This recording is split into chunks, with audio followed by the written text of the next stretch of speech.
डिम्पल साहब क्या कहेंगे जिस तरीके से जम्मू कश्मीर की आवाम के साथ साथ पूरे देश की आवाम ये कह रही है मोदी साहब इस बार पानी बंद करने से काम नहीं होगा, पाकिस्तान को रिटेलिएशन जो है वो करो। जी बिल्कुल पत्रकार मित्रों, आपका कहना बिल्कुल सही है। और पूरा जम्मू कश्मीर की आवाम, हिंदू मुस्लिम सिख ईसाई गुज्जर बकरवाल चिनाब वैली पीर पंजाल पहाड़ी लोग इकट्ठे हो गए हैं। और ये इतिहास में पहली बार हुआ कि जब हमने जम्मू बंद का आह्वान किया तो मिशन स्टेटहुड ने कश्मीर बंद का भी आह्वान किया। और वहाँ के चैम्बर ने, बार ने, ट्रेडर्स ने, ट्रांसपोर्टर्स ने, शिकारे वालों ने, होटल्स वालों के टेलीफोन कॉल्स आए कि हम भी आपके समर्थन में इसकी कड़े अल्फाज में मजम्मत करते हैं और आपके साथ इस बंद में खड़े हैं। और वो पुरजोर कामयाब हुआ। अब ये मरकज़ की सरकार को दिखाना है कि ये जो हादसा जो पहलगाम में 28 बेगुनाह लोगों की जानें टारगेटेड किलिंग्स में हुई है, अब मरकज़ क्या फैसला लेता है इसके लेकर। मेरा तो ये कहना है, पहली मांग ये है कि जिस तरीके से जम्मू कश्मीर में असेंबली का सेशन लगा, वो हमने मांग की थी और जम्मू कश्मीर का असेंबली सेशन हो गया, उसी तरीके से पार्लियामेंट का सेशन भी पहलगाम के हादसे के ऊपर लगना चाहिए। दूसरा, हम इंडस वाटर ट्रीटी की मांग कर रहे थे, अच्छा हुआ कि आपने इंडस वाटर ट्रीटी को ख़त्म कर दिया। नंबर 3, जो वीज़ाज हैं उनको भी आपने कैंसिल किया, हम उनके साथ हैं। जो अटारी बॉर्डर भी आपने बंद किया है। जम्मू कश्मीर की 1 करोड़ 30 लाख अवाम मरकज़ की सरकार के साथ है। अब मरकज़ की सरकार को सिर्फ यहीं तक महदूद नहीं रहना है, उन्हें जंग का ऐलान करना चाहिए। और अफसोस तो इस बात का भी हो रहा है कि प्रधानमंत्री जी, आपका बनता था पहलगाम का दौरा करना, आप नहीं आए।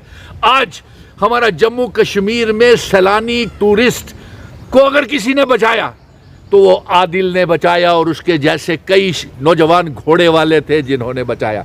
आधे घंटे तक फायरिंग अंधाधुंध वहाँ पे होती रही और वहाँ पे सुरक्षा बल, कोई वहाँ पे जान बचाने वाला नहीं था।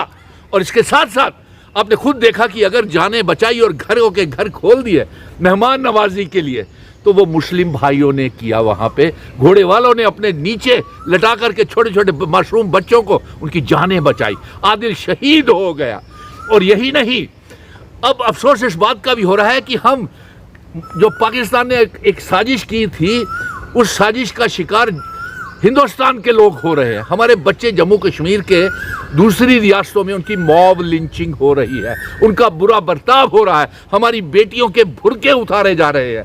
ये नहीं होना चाहिए। वो जम्मू कश्मीर के बच्चे हैं, भारत के बच्चे हैं, ऐसा हम कतई बर्दाश्त नहीं करेंगे। और साथ में नरेंद्र मोदी जी, आप जंग का ऐलान करें और इस बात को लेकर के हम आपके साथ हैं, आपके साथ खड़े हैं।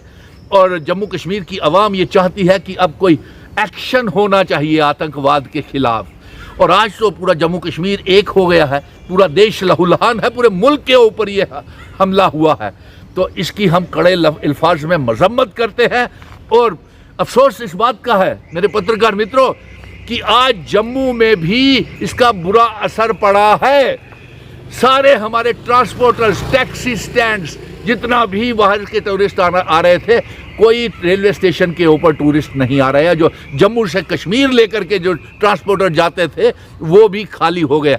और कई सैलानियों की टूरिस्ट ने, तमाम 100% टूरिस्ट ने कश्मीर आने से इनकार कर दिया है। और साथ में खुद भी सरकार ने, खुद भी आज देखने में मैं पढ़ रहा था कि अखबार में आया है कि 48 जगह के ऊपर टूरिस्ट सैलानियों को जाने के ऊपर पाबंदी लगा दी है। तो फिर अगर ऐसा माहौल है तो ऐसे जम्मू कश्मीर के लोग आगे ही भूखमरी के शिकार थे और हो जाएंगे, बेरोजगार थे और हो जाएंगे। और इसका असर जो है, जो बुरा तरह से पड़ेगा। और साजिश तो अपना दुश्मन कर गया, लेकिन कुछ अपने मुल्क में भी, अपने जम्मू कश्मीर में भी ऐसे शरारती नासर हैं जो नफरतों की दीवार और सियासत इस मजहबी राजनीति के ऊपर हिंदू मुस्लिम को लेकर के करना चाहते हैं। लेकिन आपने देखा कि हर रोज मिशन स्टेटहुड, सुनील डिम्पल, तमाम मजहबों के लोग, मुस्लिम भाइयों को भी तमाम, मैंने बठिंडी, सिद्रा, नरवाल, सरवाल, रिहाड़ी, बख्शीनगर, पूरे जम्मू शहर में अजान के बाद मुस्लिमों को भी अपने साथ लेकर के, शाम की पूजा के बाद पंडितों को भी अपने साथ लेकर के भाईचारे का पैगाम हम मजबूत करना चाहते हैं और भारत सरकार कोई भी कदम उठाए हम उसके साथ शाना बशाना, जम्मू कश्मीर की आवाम सरकार उसके साथ खड़ी है। और इसलिए अगर जम्मू कश्मीर की सरकार के पास इतनी ताकत होती तो हम ऐसे नापाक इरादों को कामयाब नहीं होने देते। अगर आज किसी से इस्तीफा मांगे तो मेरे पत्रकार मित्रों किसका जिम्मेवारी ठहराएं इस सिक्योरिटी लैप्सेस को लेकर के। लेकिन अफसोस हमारे मुल्क में हुआ है, कसूर हमारा है, हम अपनी मरकज सरकार को दोषी नहीं ठहरा सकते हैं, हालांकि उनके हाथ में ही सारे सुरक्षा बल और सिक्योरिटी एजेंसीज हैं। इसलिए हमारा सिर जो है वो शर्मसार है और हम अपना चेहरा दिखाने के लिए दूसरे मुल्क में, और सिर्फ इसके साथ नेशनल चैनल गोदी मीडिया जो है वो नफरत परोस रहा है, नफरतों की दीवारें पैदा कर रही, वो आदिल नहीं दिखा रहा, वो ये दिखाता है कि जिसका हम जिक्र नहीं करना चाहते हैं हम यहाँ पे। तो आप लोगों का शुक्रगुजार है कि हमारा पैगाम पूरे देश में जाना चाहिए कि इसमें जम्मू कश्मीर के लोगों का कोई गुनाह नहीं है। बहुत बहुत धन्यवाद। फिर भी थोड़ा